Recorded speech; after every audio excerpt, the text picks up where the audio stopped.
And that whilst your purpose that you've signed up to, and we share together, is to be your best in all you do. And greatness can only be measured by the difference between before you showed up and after you showed up. If I look at the number of people whose lives have been transformed by your voice, that's how we measure your greatness. Today, I'm going to talk to you about how to break free from past trauma, how to discover, fulfill, and profit from your purpose.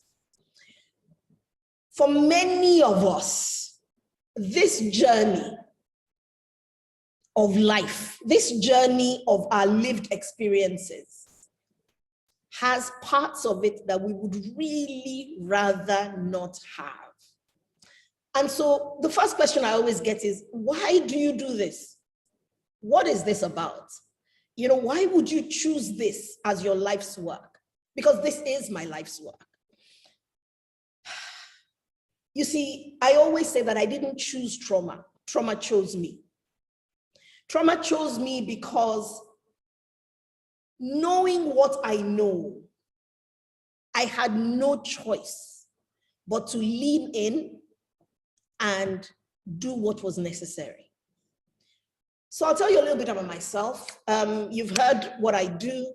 I'm a trauma coach. I'm a transformational coach. I help you to break free of the shackles of the pain of the past, the unresolved trauma. You know, I say that trauma is like an invisible hand that turns our heads and makes our choices, and we're often not aware. So my story of trauma began at the age of 4, when I began to be systematically groomed and sexually abused by several. So in my case, it wasn't one person. It was several adult men around me. So between the ages of 4 and 9, that was my experience. Now, the real problem that I had was that the way that the abuse was done, I was made to believe that I was a willing participant. And so I grew up believing that the only reason that I was chosen, in inverted commas, was that there was something deeply wrong with me. There was something inherently wrong with me. And so I grew up with, from the age of 4, I remember feeling shame, feeling guilt, and feeling very different. I felt that I had a secret that I had to keep at all costs, because if anybody knew my secrets, they would reject me. And so what that caused me to do was to reject myself on a very deep level. And so for 40 years, until I turned 44, I believed that I was to blame.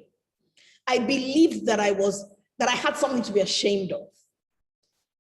And so I kept my story secret. I never imagined that a day would come where I would go to places with the express intention of telling that story. Because I have now discovered that my story is not a burden. It is the sword that I fight with to liberate everyone who is still trapped behind the bars of the prison of their pain. My name is Abimbola Akintoye Oguntunde. I'm fondly known as Coach Bims. I'm fondly known as Coach Bims, and my laptop is not doing what it's supposed to be doing. There we go. I'm also called the Jailbreaker. I was actually given that name on Speak for Gold. It was a Speak for Gold alumnus who said, wow, this is Jailbreak. And so from that day, he actually named me the Jailbreaker. I'm also called the Dot Connector. That's because I help you to connect the dots between the place where you are now, how you got there, and how to get to where you wish to go. That is the essence of my coaching.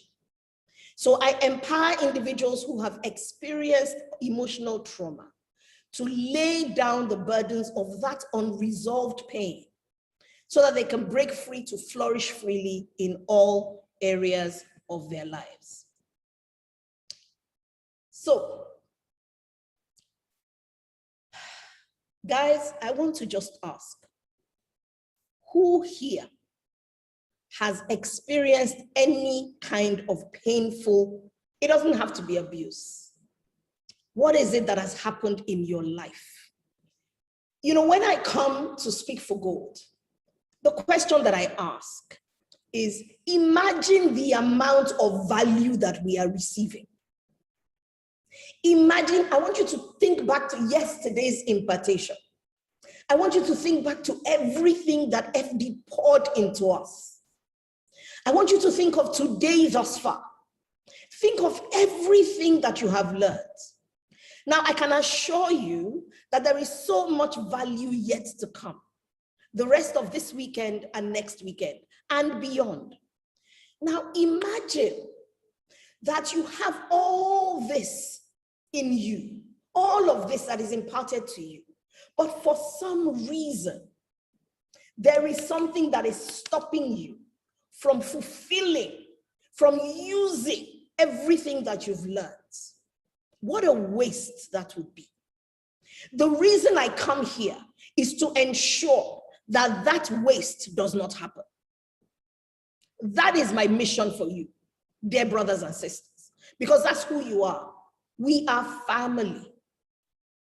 And my mission on this earth is to ensure that as far as it is within my power, anyone who is being held back by their pain is set free to be the best version of themselves. And so I want you to think of yourself as a person on a mission. I want you to think of your life and your purpose as a mission. Think of it as going on a journey, a bit like this person in this picture. I'm hoping that you can see the picture on my screen. And so if you can you please tell me in the comment section, what do you see? What do you see in this picture? What do you see? What do you see in this picture? I need you to talk to me. I need your energy. I need your energy to feed on. It's 10 minutes past 9 at night. I know it's getting to bedtime, but I need your energy. Guys, what do you see? So we have. So you see, fantastic. So I see my story is not a burden. My divorce story is not a burden. It's not a waste. No, it is not a waste. You see a lonely person. You see a burden bearer.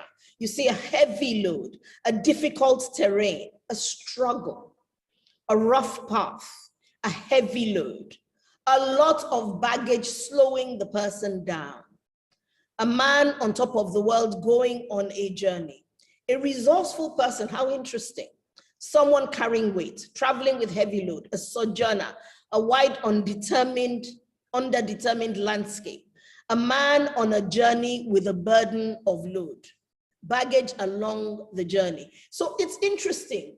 For the first time, somebody said, despite the burden she's carrying, she's moving on anyway. Is it just me? Or how can you tell whether this person is male or female? How can you tell?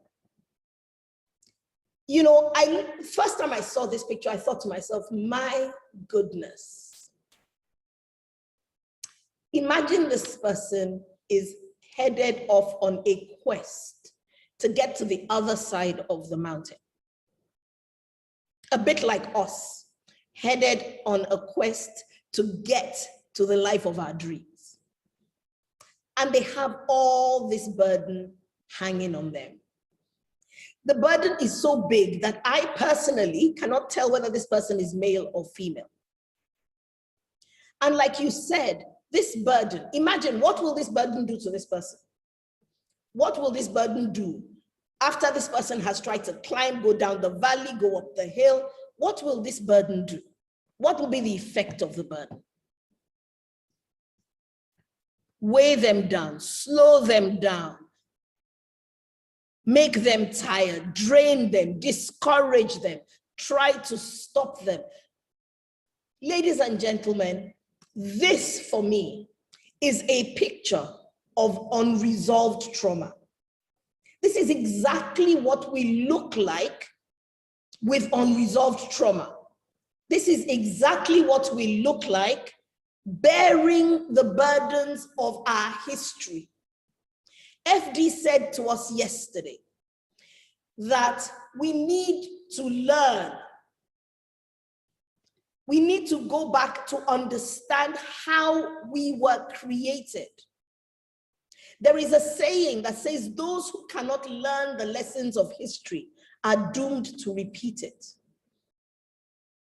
Ladies and gentlemen, our life experiences constitute our own personal history. And so when we have unresolved, unexamined trauma, it has the same effect. And I will tell you that for years, I carried the burden of my pain. I always say, if I knew the relief that would come from laying it down, I'd have laid it down decades ago. I wouldn't have waited so long. I would never have. And so I'm speaking today for every single person who has shed secret tears, for every single person who has wondered, why am I like this?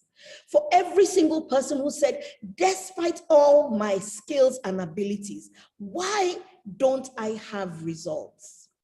For every single person whose life story has told them, you are not worthy, you are not good enough, you don't deserve any good. I'm here today for you. Please bear with me if that's not you. Bear with me if that's not you. However, statistics tell us that 70% of all adults would have encountered some form of childhood trauma. It could be anything.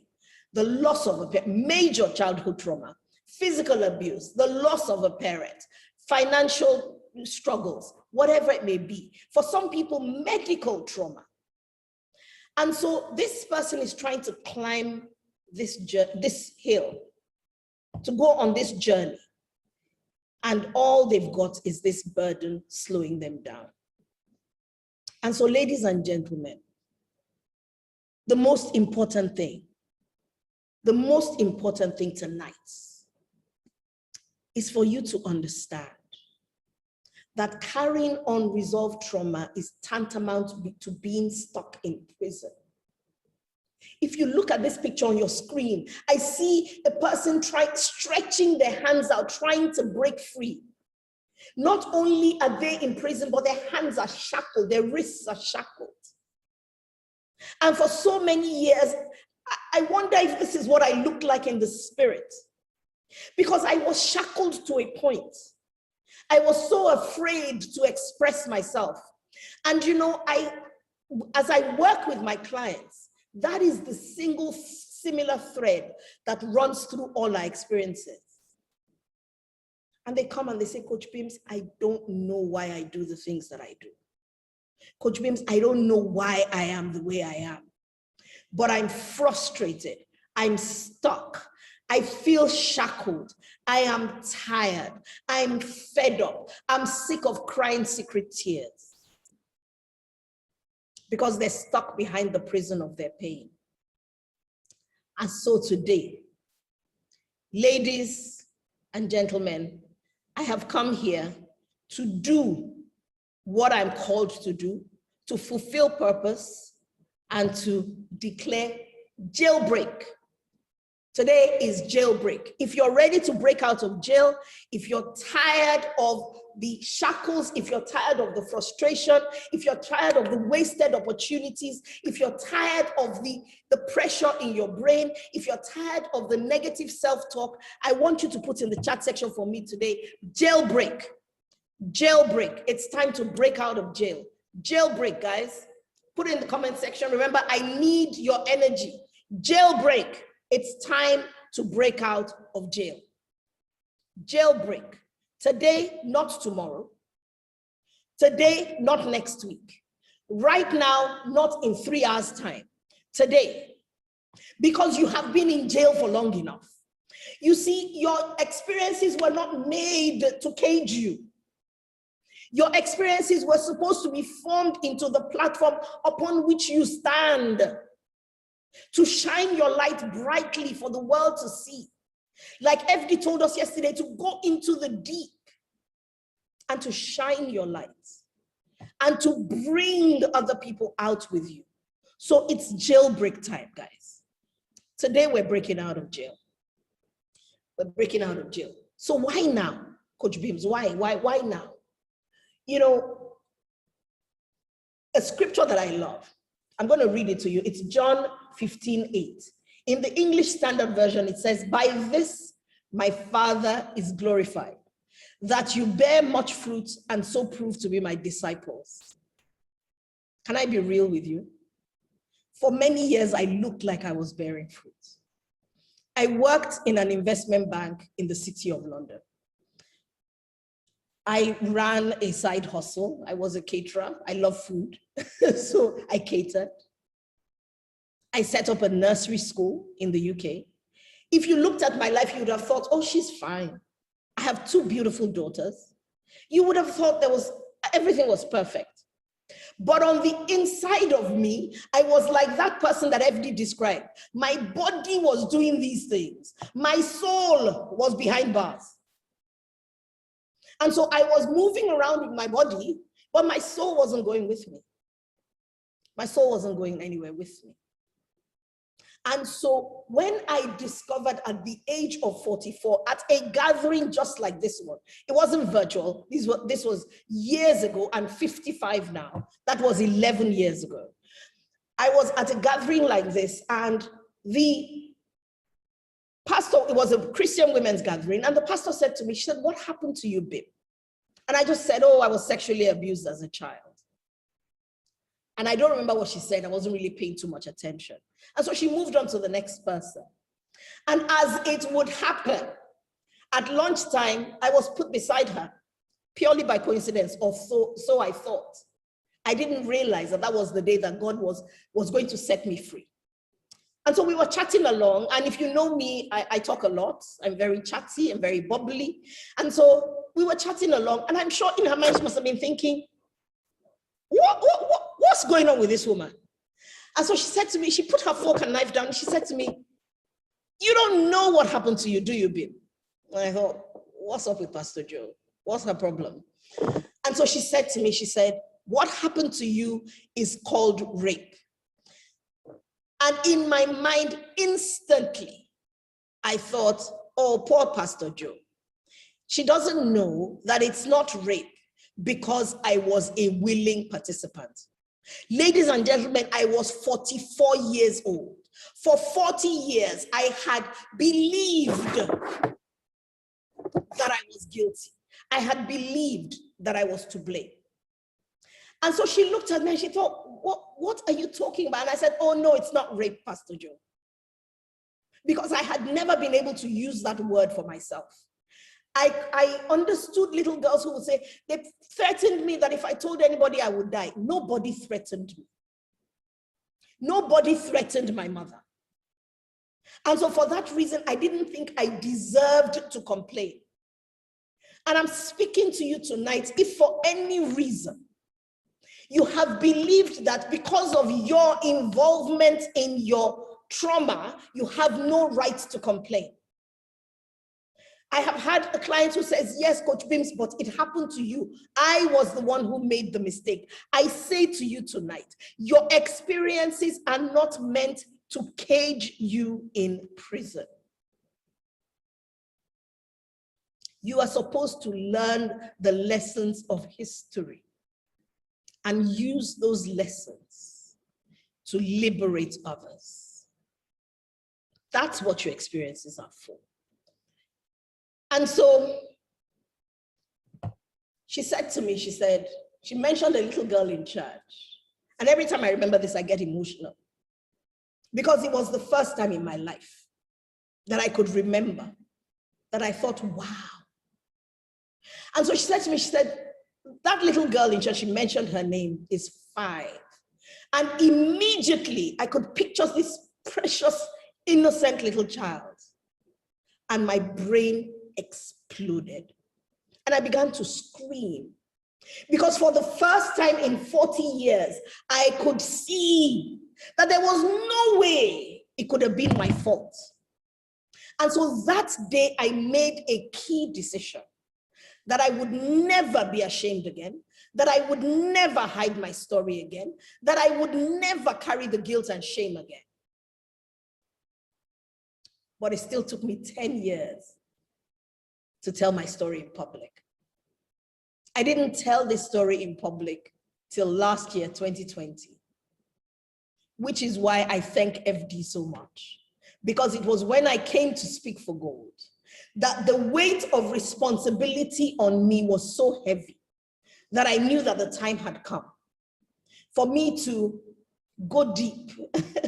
I had stayed on the surface and I had done some purpose coaching, but I wouldn't touch trauma because I was too afraid to go deep. But on Speak for Gold, I discovered that I needed to go deep. FD didn't say go deep, but I knew that that was what was missing. And so today, ladies and gentlemen, I want to talk to us a little bit about how trauma creates the life that we live, okay? I want to just talk to us a little bit about that.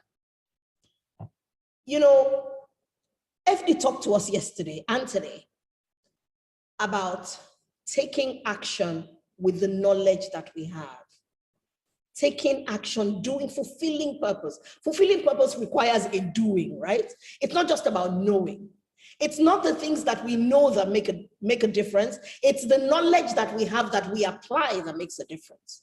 And so what happens with us as human beings is that we encounter on our journey of life incidents. All sorts of things happen. Events happen to us. We experience things. We hear stories. We, whatever it may be, okay? Those things happen. Now, what happens is that as we observe those incidents, as we experience those things, as human beings, we are meaning-making machines. So, for example, if I had come up tonight and I had gone, hi, everyone.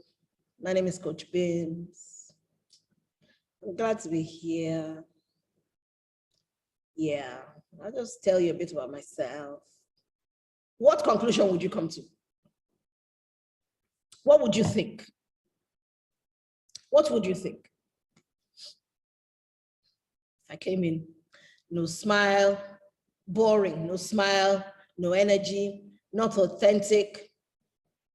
Just like as if I'm burdened, as if I was forced to come, not interested, just there. So full of myself, you see, forced. Taye says, I would think, ask, what is she doing here? And so as human beings, what you do is you observe a person and their behavior, and immediately you make a meaning. You make a meaning. Imagine that we are not worth your time.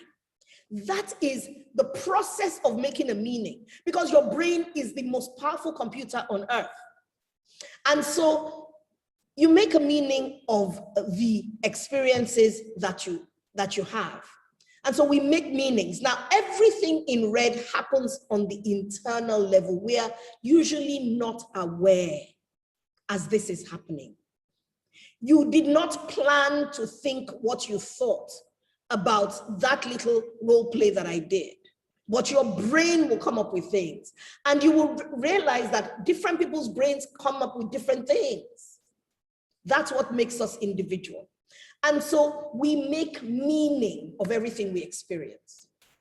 And so when you experience a traumatic event, you are likely to make negative meanings out of it. The meanings that we make then create our beliefs. We have heard about limiting beliefs. Limiting beliefs are those beliefs that keep you stuck, that prevent you from trying to do the things that you want to do. They are fundamental beliefs. For example, I'm not good enough. For example, I'm not worthy. For me, my limiting belief was, it happened to you because you are bad. It happened to you the first time, second time, third time, fourth time. You are not the only girl child in the house. So we create meanings and then we create beliefs. And so I believe that I was deeply broken. And so we create a paradigm out of life. We create a belief system upon which everything we do and think and believe and everything is based. What then happens? Because we're going up a ladder. What then happens is that this creates emotions in us. Now, that's what happens when you find yourself crying secretly at home. That's what happens when you're smiling on the outside, when you're dying on the inside. That's what happens when you feel you can't be your authentic self. Okay, so it creates emotions in ourselves. And those emotions then create a system of thoughts. And we have all heard the saying, as a man thinketh, so is he. This is where our thoughts come from. And so when all of this is happening on our mental level, on our emotional level, on our meaning making, on our belief level, it leads to our behavior. So I want you to imagine with me Everybody go to their room. an experience. I don't know. I want you to imagine with me an experience, because I know that here I'm speaking to leaders, to influencers, to speakers, and as FD told us, to culture shapers. So imagine behavior that is being controlled subconsciously by the effects of a negative incident. Imagine that. Imagine that you are trying to, so you decide, you come to Speak for Gold and you say, this time around, I'm not going to waste this information that I've got. I'm not going to waste this. I'm going to do something great. But there is all this hidden stuff happening on the inside. And there's your belief system that's waiting for you in the corner and is saying, you're not worthy. They said everybody should speak. You too, you want to speak.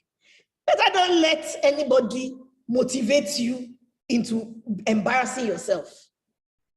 That's what happens. And so the behavior that then shows is when you have an opportunity to express yourself, you shrink back. Ladies and gentlemen, you came here to speak for gold for purpose. You heard FD say that the reason they didn't advertise Speak for Gold was because God drew the people he needed by himself. My role is to ensure that that reason why God brought you here is fulfilled. So, I want you to look at this tree. I want you to look at this tree. Right, this is the tree I want. Remember we talked about behaviors? Remember we talked about the behavior ladder? I want you to look at this tree and look at all the leaves and fruits of this tree. Look at all the leaves and the fruits of this tree. And imagine, I want you to see which of these leaves, for want of a better word, these words, which ones do you recognize in your own life? Which ones do you recognize?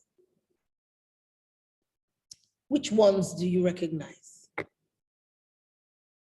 What do you see? And you say, is it procrastination? Is it immaturity? Is it fear of failure? Is it emotional instability? Is it self-rejection? Is it instability in your relationships? Is it insecurity? Are you carrying guilt? Are you carrying shame?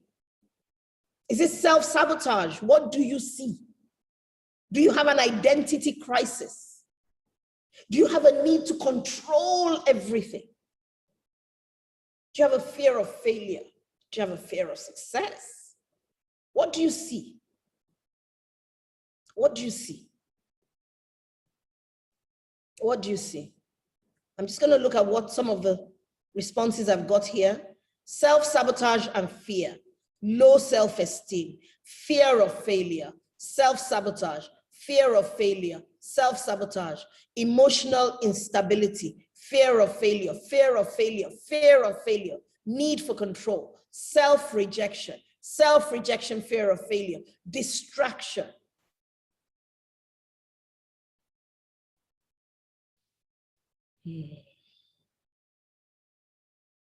Guys,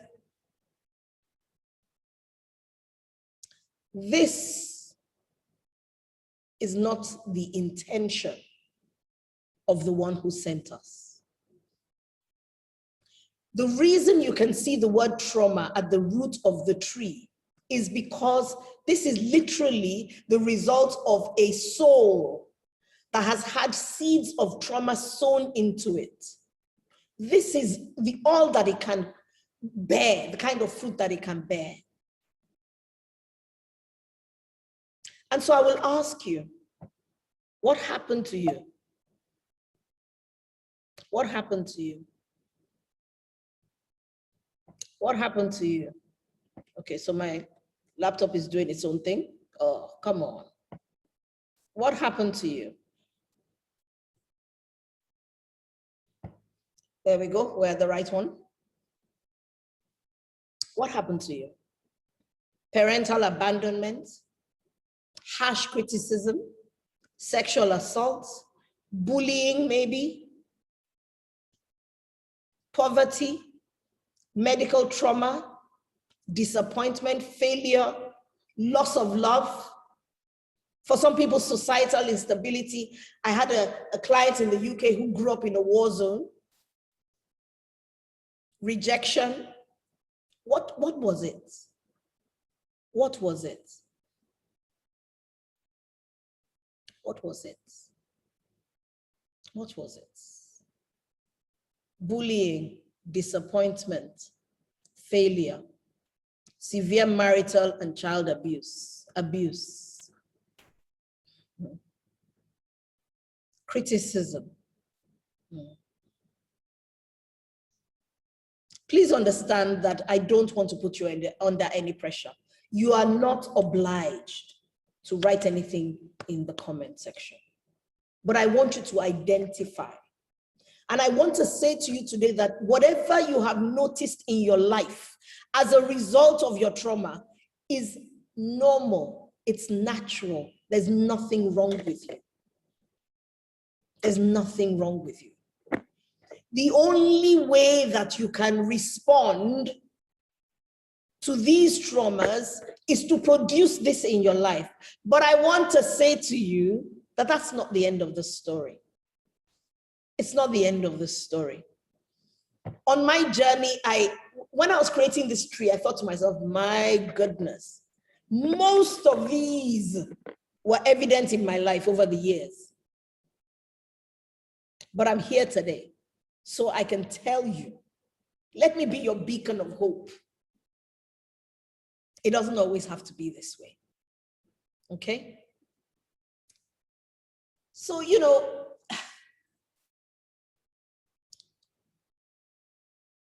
as most of us here, from what I can see, are spiritual people. We are children of God. We believe that we receive from Him. And so God's will is to speak to us. But what trauma does, so God's will is this picture on the right-hand side. Can you see all the connections nicely labeled, clean? You can imagine the information flowing through with no problems. And then look at the connection on the left. And that's what trauma literally does to us. It'll scramble your brains so that when somebody says something, you hear something different. And so you find yourself flying off the handle and you're thinking, what's the matter with me? It's called emotional dysregulation. And so God is trying to say something to you, but you're hearing something different because everything is all scrambled up. Because the wires are crossed. Because the wires are crossed. Because the wires are crossed. So guys, many of us here are going to use our words. Many of us here are going to use our words. Now, what trauma does is it warps our emotional states, like we said. It warps our identity. It creates, if anybody here has ever experienced negative self-talk, you know, when it's almost as if there is a committee, I call them the committee. There's a committee holding a non-stop meeting up in your brain, constantly bashing you, pulling you down. It's almost like this picture on the screen. So what do you see? As you look at this scripture, I want to know, what do you see, guys? What do you see on this scripture? On this picture, I beg your pardon. What do you see? What do you see? Forget the words at the top of the picture for now. What do you see in this person here? What do you see? What interpretation can you give this picture? I'm waiting to hear from you guys. I'm waiting to hear. Chaos, prevented from speaking, muzzling, voiceless, self-sabotage, criticism. The person is down, confusion, stronghold, woo! Someone being terrified by muzzling the mouth, bullied, unrest, someone stifled. Guys, if we look at this, gagged. Now remember that we are all speakers. Remember that our words are the carrier of light. Remember. And so this person, you can see there are two hands. There's one almost covering her eyes, and there's another one covering her mouth. But look at that. Can you see that those hands are coming from inside her own head? Can you see? Can you see where those hands are coming from? Can you see? And so for me, this picture depicts a person who, there are two hands coming from the normal place that are trying to pull those other hands off. It's like, I want to speak, but there is a battle with self, because from inside the head is the thing that is covering the face and the mouth. But there's also the hands that are saying, and there is a battle. There's a battle. There's a battle. And constantly there's that narrative flowing in the person's brain. And it's saying here, everybody thinks you're weird. Because the voice of the committee is never friendly. It's a mocking voice. It's designed to keep you down. And so it says, everybody thinks you're weird. They secretly make fun of you. Don't trust anyone. Don't have confidence. Don't like yourself. No one likes you anyway. Your friends don't care about you. Don't humiliate yourself. Don't go and speak. So don't humiliate yourself. Who wants to listen to you anyway? You sound stupid when you talk. Why bother? So guys, for me, as a speaker, and for you as speakers, for you as leaders, for you as influencers, for you as culture shapers, for you as the light of the world, imagine. Yes, Emeka, those hands were coming from her head. Yes. Can you see the one beneath her ear from inside her hair? And sometimes what that means is that the thing that is holding us back is on the inside of us. Nkechi, I will speak to you after after this, okay? Please make sure you reach out to me. Let's speak, all right? And so, okay, Brume. That is a lie from the pit of hell. So much, my God. I promised myself I wouldn't cry today. I promised myself I wouldn't cry today. There is so much to come from you. So much. Let's talk, okay? Let's talk. Yeah, we couldn't tell our parents. Yeah, it's one of the most difficult things to handle. And so what happens with many of us is we're walking around with a wounded consciousness, keeping secrets, believing that we are failures, believing that nothing good can come of us, believing that it's over. But there's still a part of us that keeps trying. And that's because God isn't done with us yet. And so I want to talk to you today, for all those of us who are walking wounded. I want to talk to you today about the legend of Kintsugi. Has anybody ever heard about Kintsugi? Anybody know what Kintsugi means? Anybody ever heard Kintsugi?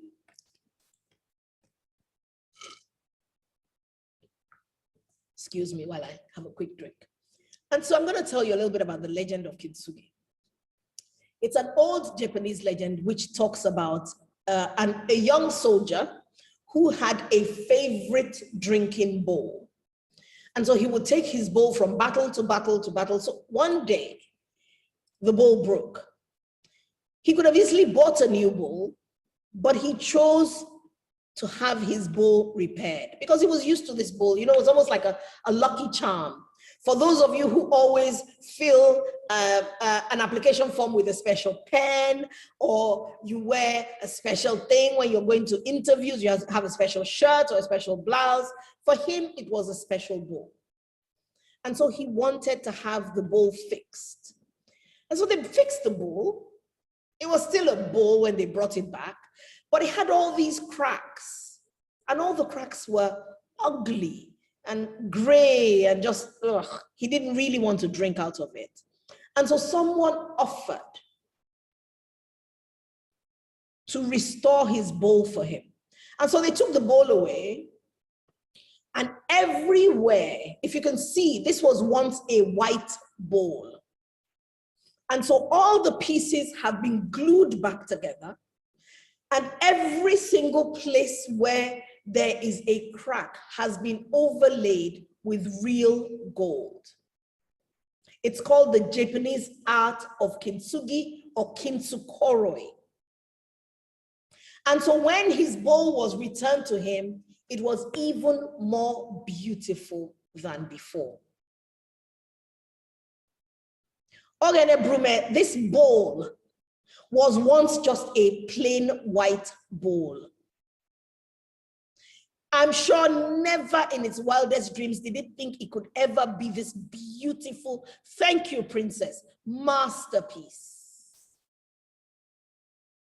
And you see, this is what God is saying to every single one of us. Give me your broken pieces. Let me into your broken places. I will stick you back together again. And I will make you into a bowl fit for purpose so that you can still be used as a vessel. But more than that, I will overlay your broken places with the finest gold. And I will make of you a vessel even more beautiful than you ever were. So not only will you be fit for purpose, you will be beautiful to behold as well. I call it divine kintsugi. And that's what God wants to do with each and every one of us. So that our broken places become our strength.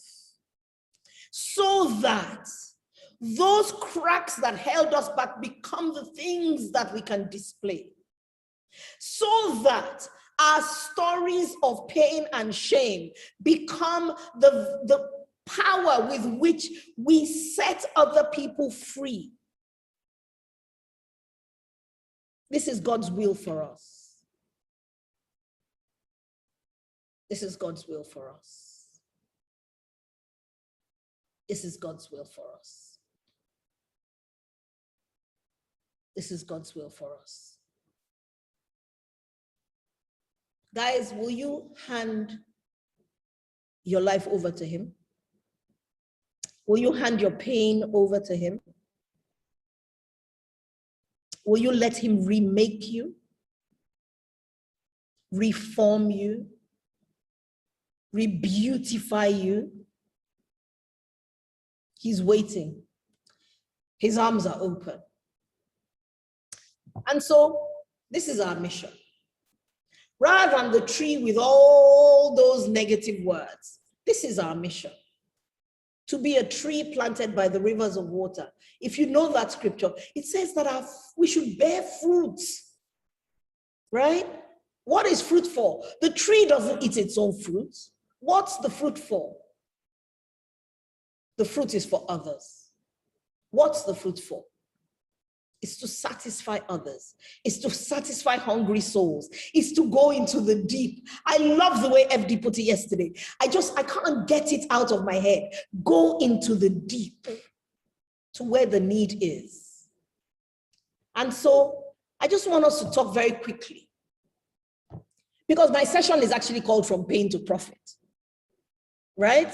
So I've told you how there might be pain, but it's not the end of the story. And so let's just talk about how we go from pain to profit. I want us, yes, thank you. Nkerewem Okon, you said it's to serve others. Exactly, that's what it's for, to feed others. And so how do we go from that place of pain to a place of profit? Could Bims, what do you mean, profit? How? And so the first thing that I want to say is that when you think of the word pain, P-A-I-N, it has negative connotations. It raises up negative feelings and emotions in us. But I want us to turn it upside down on its head today. And I want us to give it a new definition today.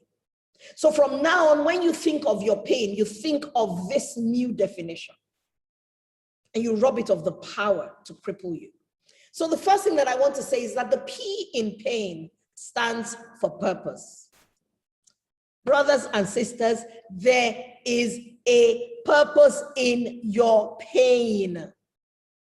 Your pain was not sent to crush you. Your pain was not sent to destroy you. Your pain is a pointer to your purpose.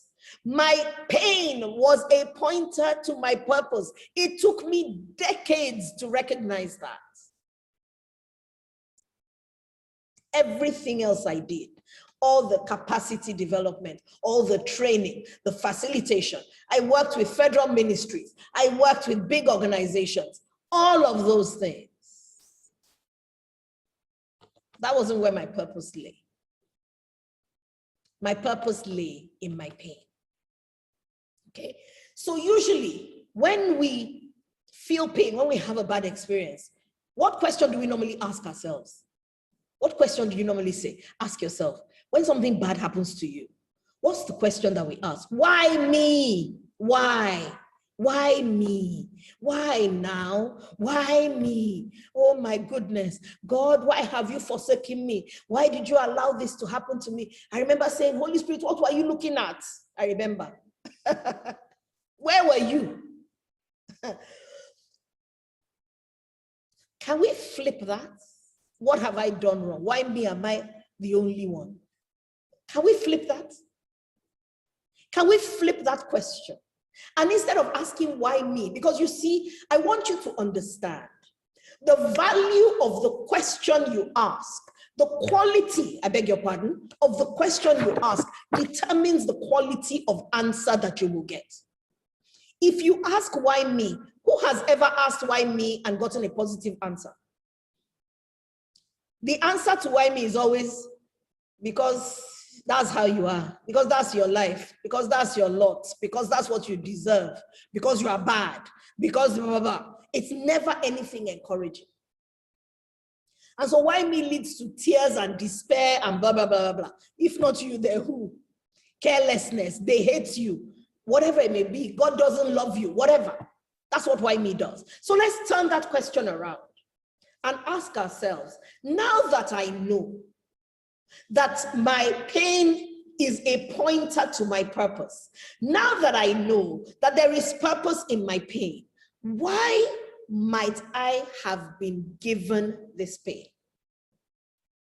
What is the purpose for which I have been given this pain? Because if we truly believe that not one hair falls off our heads without his knowledge, then surely the 5-year period of my abuse did not go past his knowledge. So why? Why?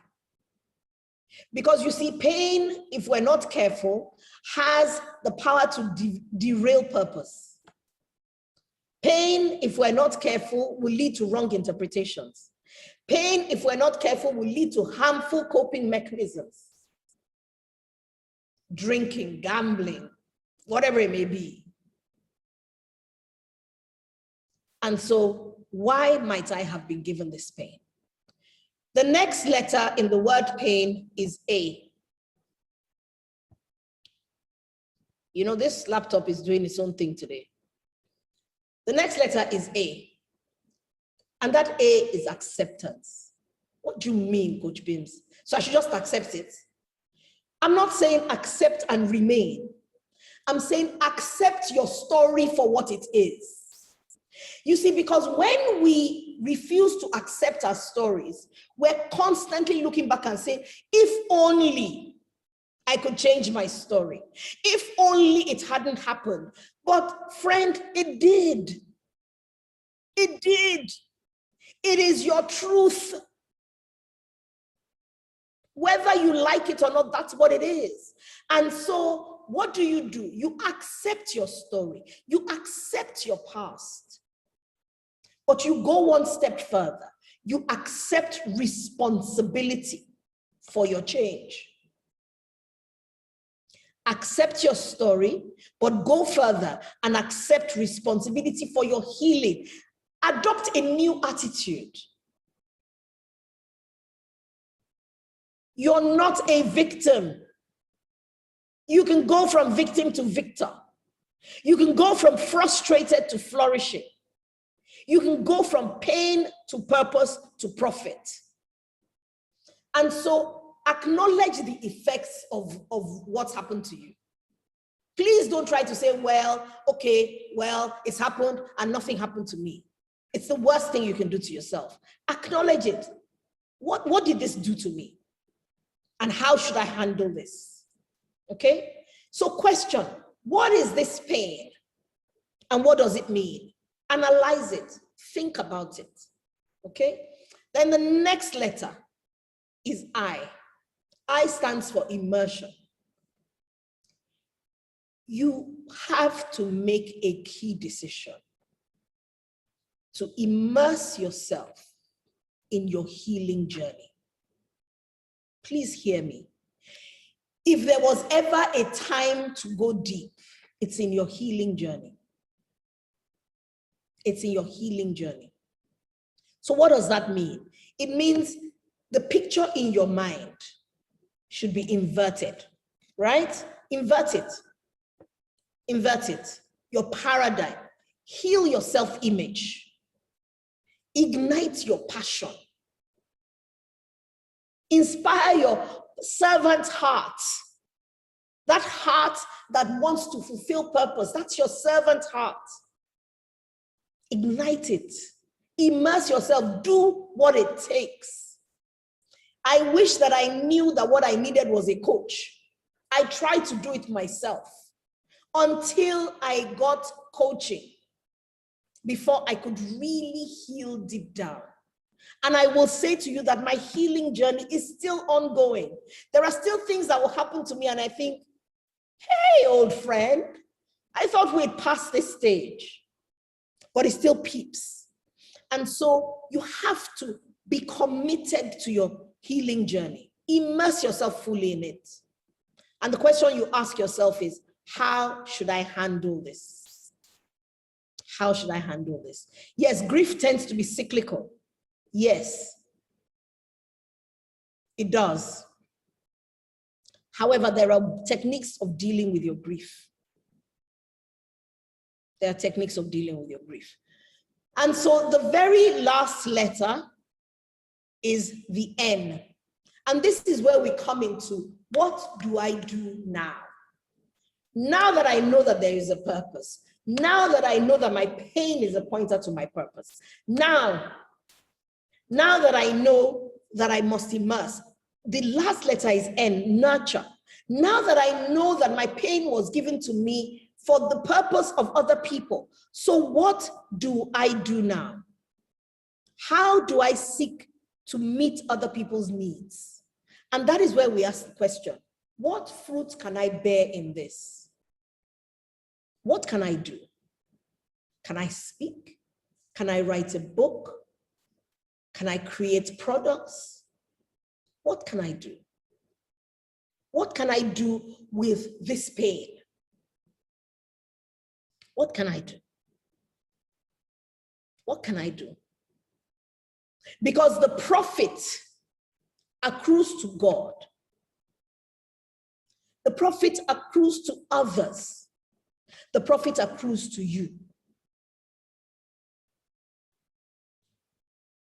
What fruit can I bear? What can I do with this? And this is where you then sit down and you look at yourself and you look at your own calling, your own special makeup, and you ask God how you go further with this, and you begin to feed his sheep with the fruit of your pain.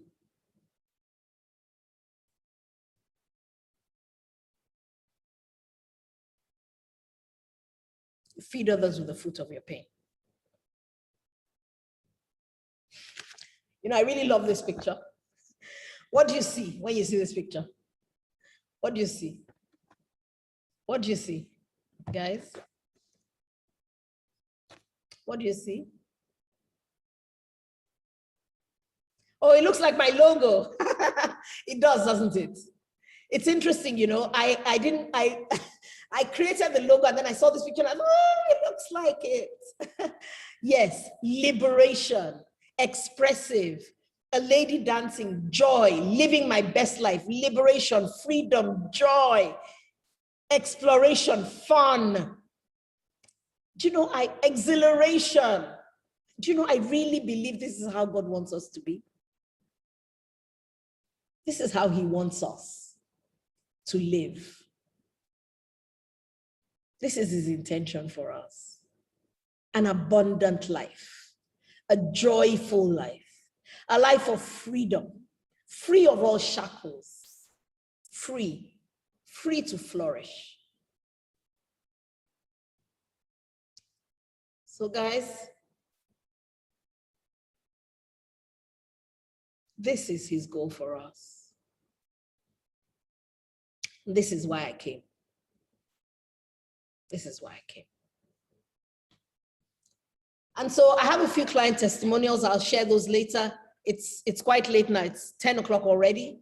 So I have a few clients testimonials that I was going to share, but we have run out of time and my laptop is doing what it can do again. So what I'll do now is I'll just share with you, if you want to reach out to me, if you would like me to hold your hand through this journey, if you would like to have a conversation with me, I'm offering everyone a free 20-minute consultation, okay? I will put the link on the WhatsApp group. I also have a free journal prompts document. And what it is that journaling is very powerful.